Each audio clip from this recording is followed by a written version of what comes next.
Unlike in consumer marketing, where advertising may well be your first choice, in B2B marketing, often advertising is the last tactic that you'll choose.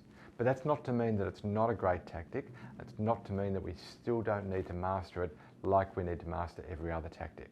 So today I'm going to take a look at some great examples of B2B ads, some papers on what works and why, and give you some conclusions for you to use B2B advertising effectively in your business.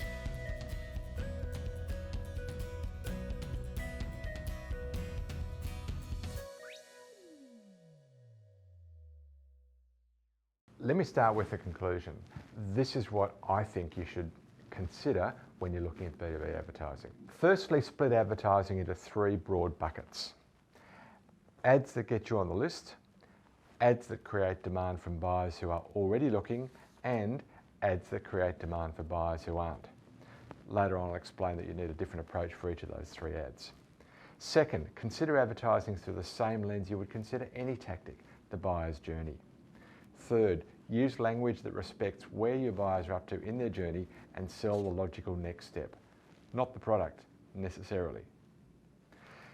And fourth, don't be afraid to use humour or shock in your ads. It works in consumer and it does work in B2B, and I'll show you a great funny example of a clever ad. Well, the first article today is business promotions and B2B advertising. It's an ad testing article. It's an interesting article and you may want to take a look at it. Let me just argue though why I don't think it's fantastic. It's written in the kind of language that to me reeks of a very, very outdated view of B2B.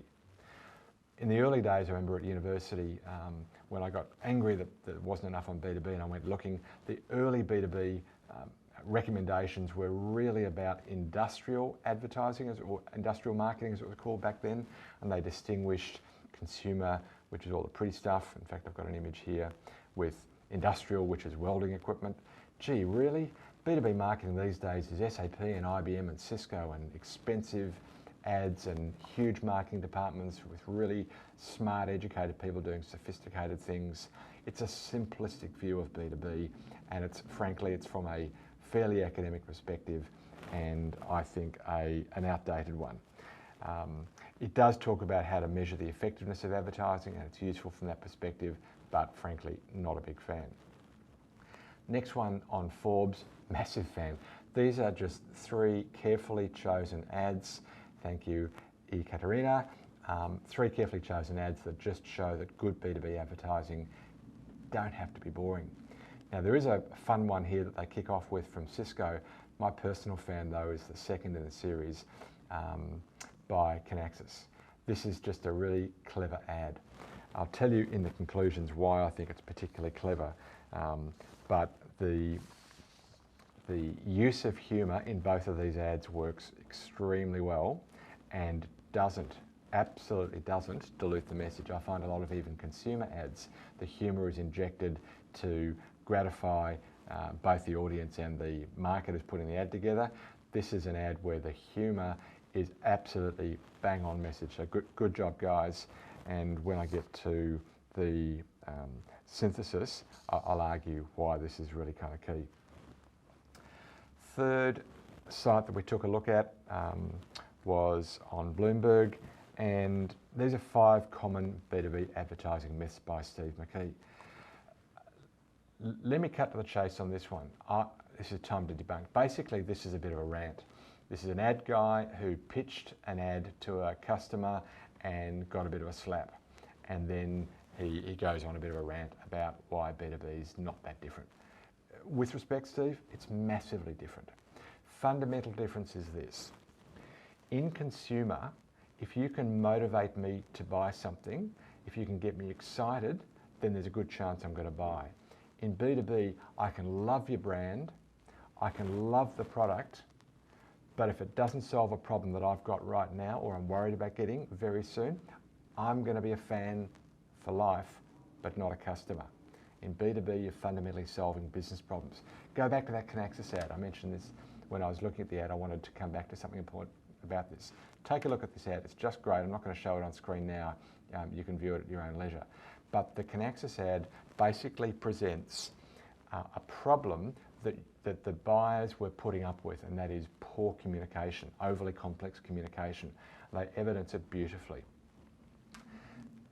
So to say that B2B is not different, I think is to evidence ignorance about what B2B is at a fairly fundamental level. So, not a fan. Article number 4, 7 ways B2B markets can maximise the impact of native advertising. So the whole article is about native advertising. If you're not familiar with the term, it's basically ads inside Facebook. It's like promoted posts inside. So it's not a display ad on the side of Facebook. It's a promoted post, a promoted tweet, something inside core to the stream or timeline. 7 ways B2B marketers can maximise the impact of native advertising. Do take a look at it. I want to bring out just one example that they've mentioned in the article, and here it is. SAP drove 300,000 page views from 5 sponsored articles inside Forbes. That's a good example of using native advertising, and it's worth a read. I think as marketers we need to be familiar with what native advertising is to the same extent that our consumer cousins do. Final one we took a look at didn't so much come up in the Google rankings, but it was shared an awful lot. 1,300 shares, mostly on LinkedIn and Twitter. So lots of shares, 28 on Google, nothing on Pinterest. So let's take a look at that. And it's basically, where should B2B spend on social advertising? Good, short article, pick the right platform is the key message, and the conclusion is, unsurprising, LinkedIn comes out on top. Definitely worth a read, if only to reinforce what you already thought was the case, but B2B social advertising does work, can work. Good article to explain why, and in particular where. There's no doubt that B2B advertisers can learn a lot from consumer marketers in the advertising space. Using a simple message that doesn't get lost in the telling of the story is important, and you can use humour. Holding true to your brand voice is just as important in B2B as it is in consumer. That is, the language that you'd naturally use in a conversation one-on-one, you should be using in your ads. But I drew some different conclusions as well. Let me share those with you now. Well, firstly, split your advertising into 3 broad buckets. And they fall under 2 headings, but there are 3 types here. The first is environmental marketing. Earning a position in the category, that is positioning, and communicating what you stand for, that is brand, generally we call environmental marketing. It's all about creating an environment for success, but it's not about generating demand. And that of course leads to the second 2 buckets. The first of the second 2 is a demand generation tactic, and that is advertising for those who are already looking for a product like yours. And that's where you should be considering search marketing. If somebody's already looking for a product like yours, they're probably in Google, and that's where you should be too. The third broad bucket is those who can be prompted to consider. Consider again the Connexus ad. Now that's a TV ad, but your ads could well be display ads, remarketing. There's a lot of other tactics that you can be using, but in your mind when you're crafting the ad, know that you're trying to get somebody who isn't necessarily looking for a product to start looking and to start with you. They're the 3 buckets. Second, consider advertising through the same lens that you'll consider any tactic, the buyer's journey. It's not about how should we advertise, but how can we move more buyers through stage 1, stage 2, stage 3.